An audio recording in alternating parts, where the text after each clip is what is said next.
If thy brother wrongs thee, remember not so much his wrongdoing, but more than ever that he is thy brother, meaning brothers actually have always been the gifts of the gods and also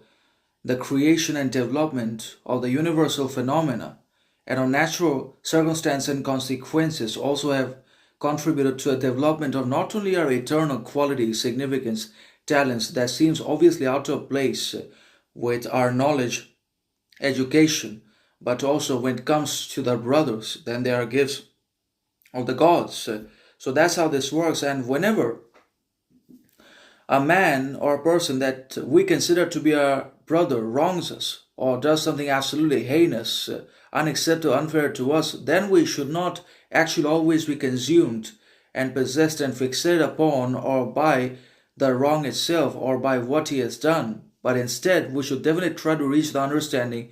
and the realization that we are brotherhood about ourselves, that we are ultimately brothers of one another, we are brothers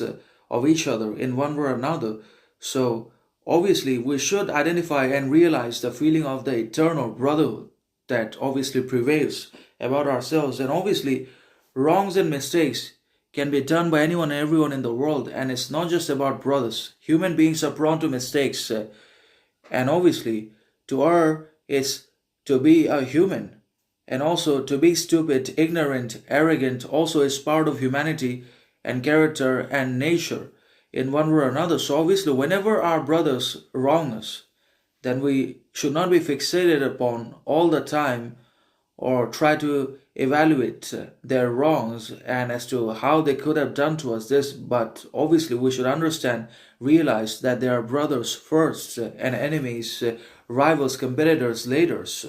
But then again, there are also limits to this open-minded and liberal and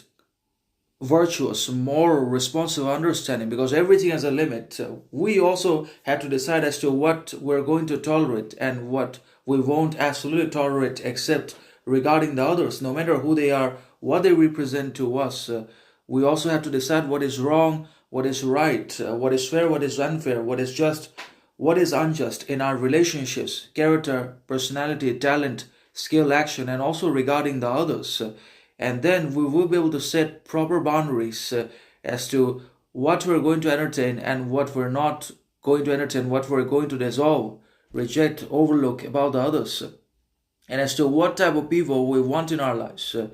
based upon our conditions, circumstances, situations, talents, personality developments. We should try to establish authentic relationships and seek genuine connections